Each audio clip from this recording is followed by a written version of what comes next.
Hello again and welcome to the Hotspot. My name is Webb. Glad you're here joining us for another video. Now, Manchester United's win over Everton did bring us a lot of joy, but there were so many things we must have learned from that game. Here I am to give you the top 5 things we learned from that victory over Everton at Goodison Park.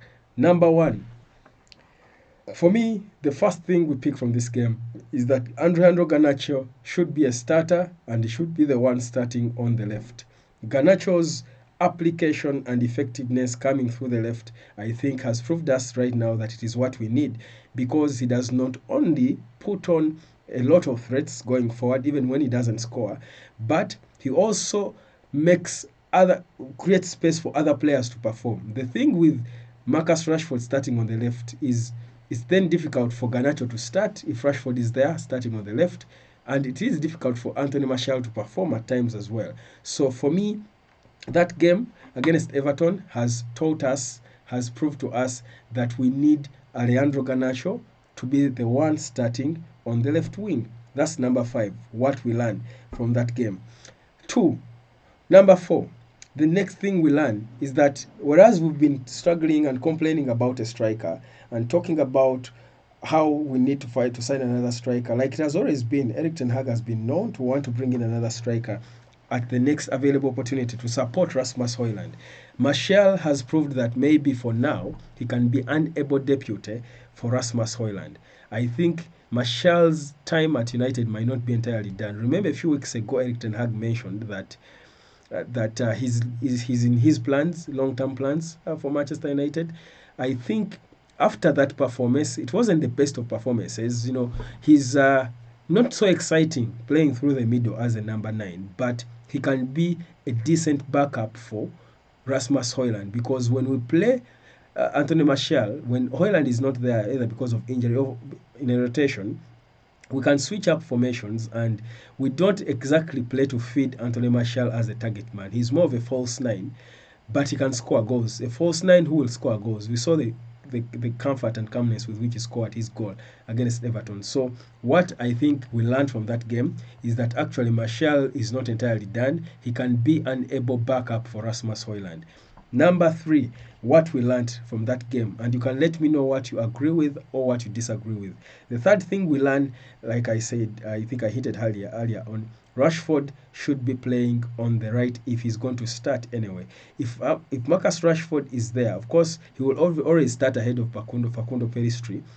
I think he should be on the bench when we bring back Mason Greenwood. But for now, when Rashford is there, he should be starting on the right, because there I think he has got more when he's inverted, and whereas he has scored many goals coming off the left, I think we can no longer rely on him to score goals like we did, and we don't have to because we now have a striker. I think on the right, then he knows that he's supposed to be assisting. We saw him against Everton trying many times to pass the ball, trying to find Bruno Fernandes. Of course, he lacked desire sometimes, I felt. He lacked the zeal to move on and pass the ball. He would give a weak final ball.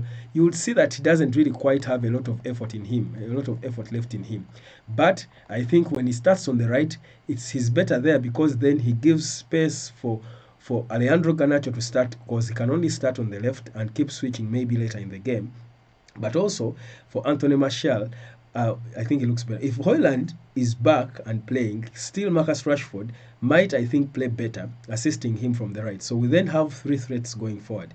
We've got Marcus Rashford on the right, we've got the striker Rasmus Højlund, the natural target man, and Alejandro Garnacho. So that's the third thing I think we learn from this game, that Rashford should be groomed now to play on the right. Number 4, Lindelof's diagonal passes.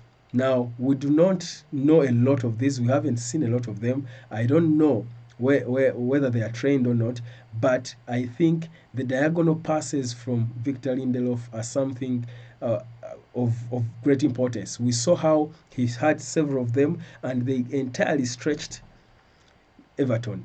And Diogo Dalot, and I think probably that is why Erik ten Hag dropped Wan-Bissaka for him. And Dalot's final ball is certainly looking improved. But those diagonal passes from the left wing, or nearly the left wing or the left hand side of the central defense, to find almost in the corner flag, finding Diogo Dalot, I think are something, they give us a different dimension.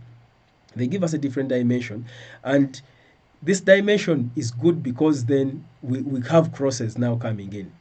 We have crosses, but before, when we play Anthony Dos Santos in the right, even if uh, imagine if it was Anthony Dos Santos playing and was the one receiving those diagonal passes, I don't think we would have seen that goal from Alejandro Garnacho, because he keeps cutting in and looking for his left and trying to go for a shot on goal.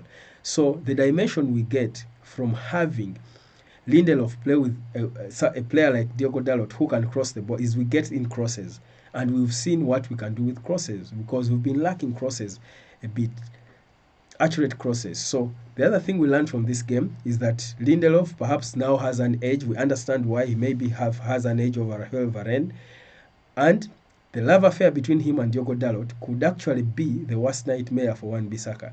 Unless Bissaka also will be able to come in and swing in those crosses, I think Diogo Dalot now will have an edge over him, just for that Puskas Award-winning cross that gifted Facundo Pellistri that goal. Rather, Alejandro Garnacho, the goal he scored. So for me, that's another lesson we do take on from this: the Lindelof diagonal pass, and of course the crosses that follow from that diagonal pass from especially Diogo Dalot. And finally, the last and most important thing I thought we learned from that game is that Kobbie Mainoo is ripe. It is time we started playing Kobbie Mainoo and trusting him and molding him into the big player he's supposed to be for United. Forget about his age, forget about everything. If he's fully fit, Mainoo should be starting any game, anywhere, because he's that good. He's built, he's confident, and there are no jitters. Was his first start in the Premier League, came away from home, and he was the player of the match. 48% of the Man United supporters on the Man United website voted Kobbie Mainoo as man of the match. Me too, me inclusive. So this boy has come of age, he's ripe, and he should be the one we build our team on.